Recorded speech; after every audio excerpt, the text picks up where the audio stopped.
Assalamualaikum warahmatullahi wabarakatuh.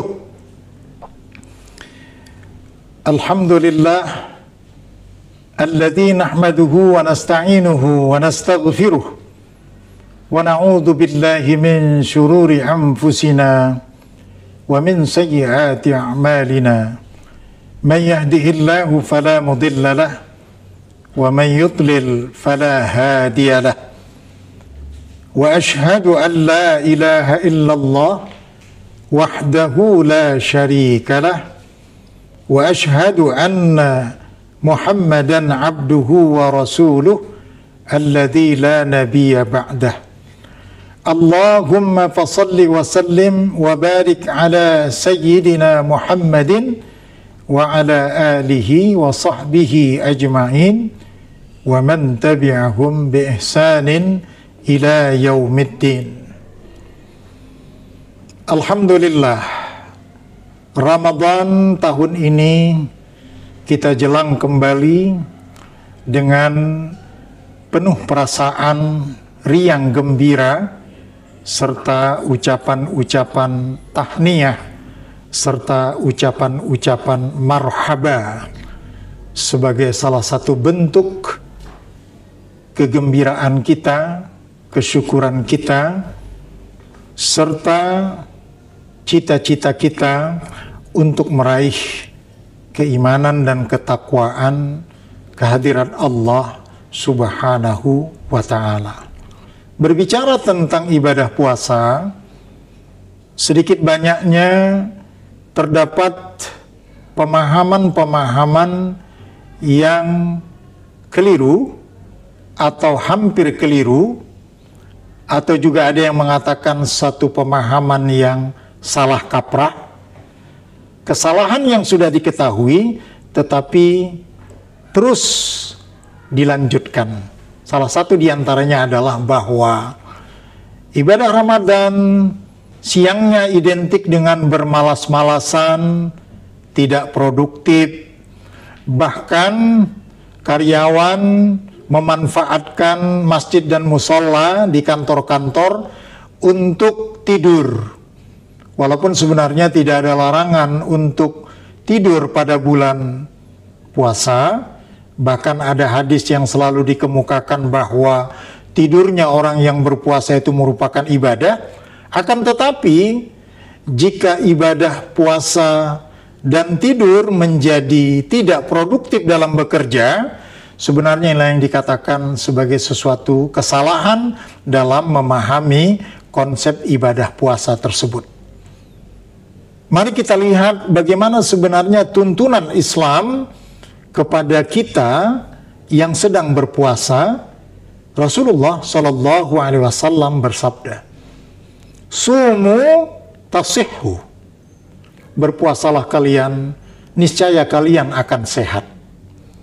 Hadis Rasulullah SAW ini belakangan diteliti oleh para ahli, ternyata memang didapati kondisi-kondisi yang luar biasa di dalam struktur tubuh manusia, terutama pada alat-alat yang biasanya terjadi proses pencernaan.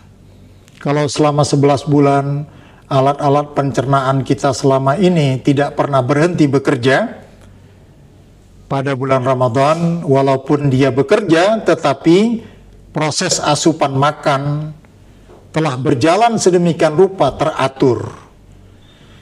Yang dikatakan teratur itu adalah pada sahur kita makan, kemudian selama 14 jam kita tidak makan dan minum, itu betul-betul istirahat, baru nanti pada waktu maghrib kita kembali makan. Dan ini menurut para penelitian, lambung kita dan alat-alat pencernaan kita betul-betul sehat. Dokter juga mengakui faktor yang memberikan pengaruh yang cukup signifikan terhadap kesehatan manusia adalah manakala lambungnya, alat-alat pencernaannya sehat, maka akan memberi kesehatan kepada seluruh tubuh manusia. Sehingga dengan demikian ketika orang yang sehat, ya, kita percaya bahwa sebenarnya dengan kesehatan tersebut akan melahirkan produktivitas yang tinggi. Dalam hal ini, kita tidak menginginkan dengan alasan puasa, maka anak-anak mahasiswa, para kaum milenial misalnya, dengan alasan puasa tidak mengerjakan tugas, atau tugas yang dikerjakan asal-asalan. Demikian juga karyawan di kantor, dengan alasan puasa, maka bekerjanya asal-asalan. Ini sebenarnya bertentangan dengan konsep produktivitas itu sendiri di dalam Islam.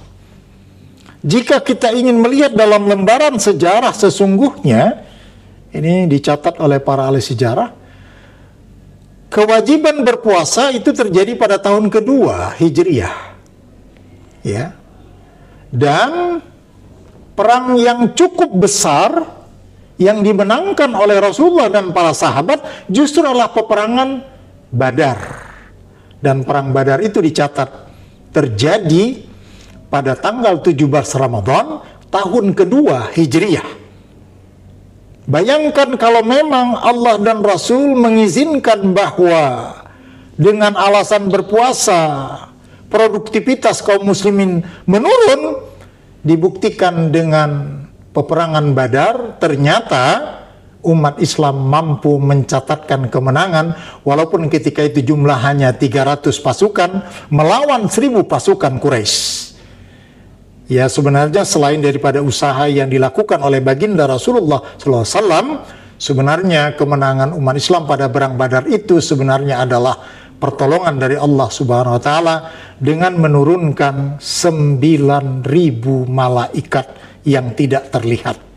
Dengan data-data sejarah bahwa Rasulullah dan para sahabat kaum muslimin ketika itu mampu memenangkan peperangan Badar justru terjadi pada bulan Ramadan, tanggal 17 Ramadan tahun kedua Hijriyah, mematahkan argumentasi bahwa berpuasa dapat menurunkan produktivitas, ternyata telah terbantahkan.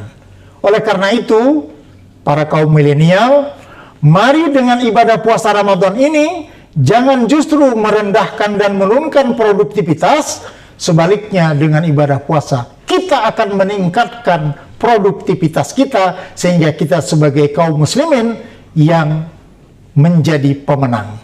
Demikian, billahi taufiq wal hidayah. Assalamualaikum warahmatullahi wabarakatuh.